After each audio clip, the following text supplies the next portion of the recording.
بسم اللہ الرحمن الرحیم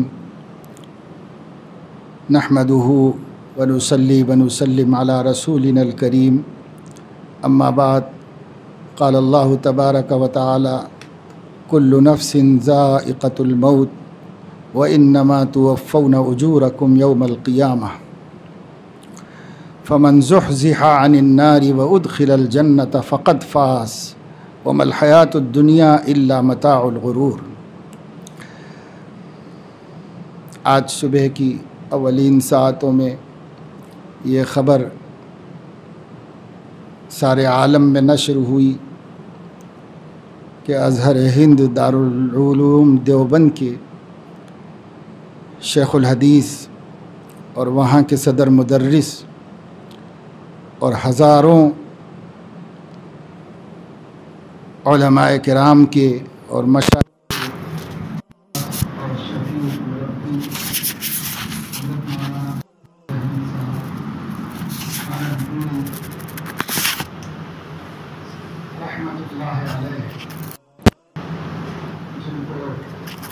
تک ہم دامت برکاتہم اور مد ظلہ العالی کی دعاؤں سے یاد کرتے تھے، اور جن کے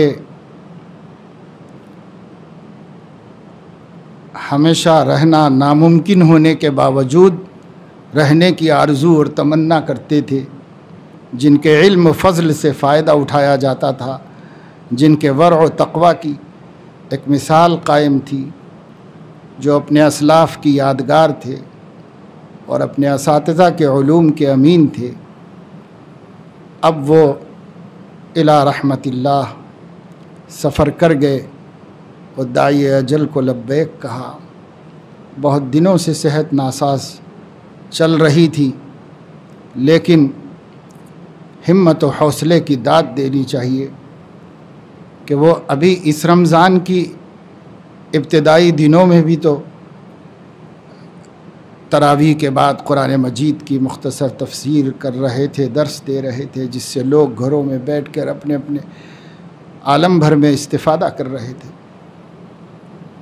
پھر طبیعت اچانک ناساز ہوئی، دواخانے میں شریک رہے، پھر کئی دفعے شریک ہوئے اور اللہ پاک نے صحت عطا فرمائی تو واپس آئے، اور زندہ دل اور بڑے باہمت و باحوصلہ بزرگ تھے۔ ایک دفعہ دواخانے میں شریک تھے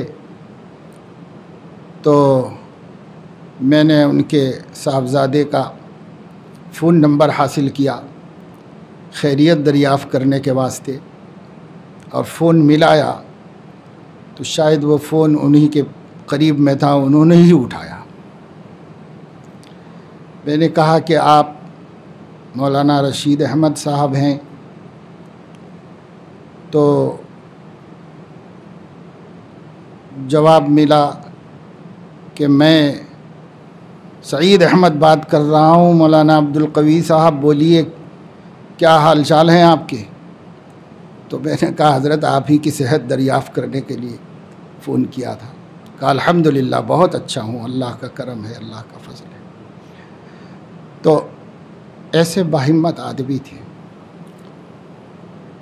بار بار واپس آئے، پھر مسند درس پہ بیٹھے، پھر پڑھایا، اور پھر طالب علموں کی تشنگی و پیاس بجھاتے رہے۔ ابھی خبریں آ رہی تھیں کہ طبیعت حضرت کی زیادہ ناساز ہوتی جا رہی،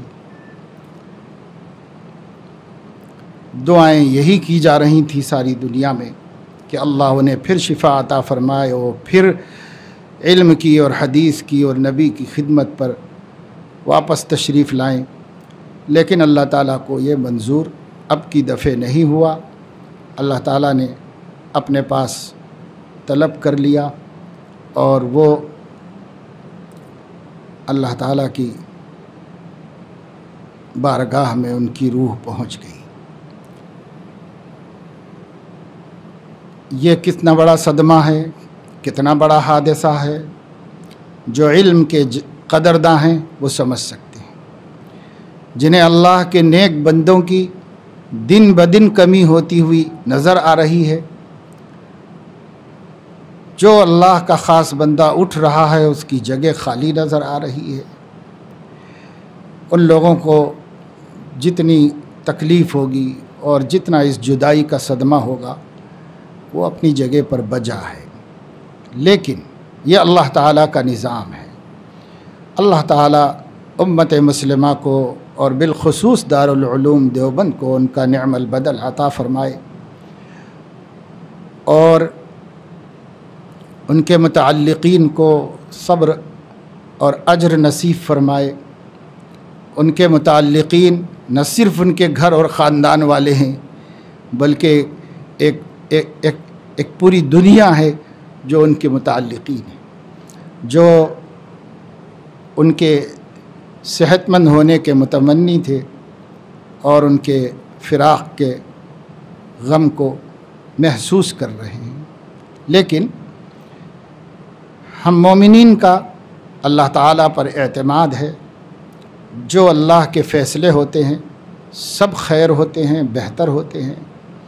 کسی بھی آدمی کے مرنے کے لیے، اس دنیا سے گزرنے کے لیے اللہ تعالیٰ نے جو وقت مقرر کیا ہے اس سے بہتر وقت نہیں مقرر کوئی کر سکتا۔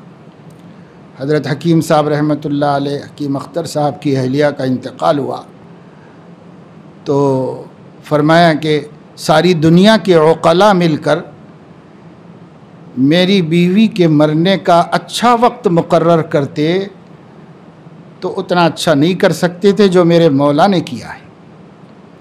تو اس لیے اللہ نے جو کیا ہے وہی خیر ہے، اور ہم اس سے راضی ہیں اور اللہ تعالیٰ سے مایوس نہیں ہیں۔ اللہ اپنے بندوں کو اس دنیا کے اندر کام پر لگا رکھے گا اور اپنے دین کی حفاظت فرماتا رہے گا۔ حق تعالی شانہ سے دلی دعا ہے کہ اللہ پاک حضرت مفتی صاحب رحمۃ اللہ علیہ کی مغفرت فرمائے، ان کے درجات کو بلند فرمائے، ان کی سیئات کو حسنات سے مبدل فرمائے، ان کو اپنے جوار خاص میں جگہ عطا فرمائے، اور ان کی نیکیوں کو شرف قبول عطا فرمائے، ان کی خدمت حدیث کو شرف قبول عطا فرمائے، ان کے تلامذہ کو ان کا علمی وارث اور جانشین بنائے، اور انہیں بھی علم حدیث کی خدمت و حفاظت کی توفیق عطا فرمائے، اور ان کے پسماندگان کو صبر جمیل اور اجر جزیل نصیب فرمائے، اور انہیں ہمت و حوصلہ نصیب فرمائے۔ یہی پیغام ہے اس وقت میں، پیغام تعزیت سب کے لیے۔ آمین۔ اللہ تعالی ہمیں توفیق عمل نصیب فرمائے، ہمیں بھی اپنی موت کی تیاری کی توفیق عطا فرمائے۔ آمین۔ وآخر دعوانا ان الحمد للہ۔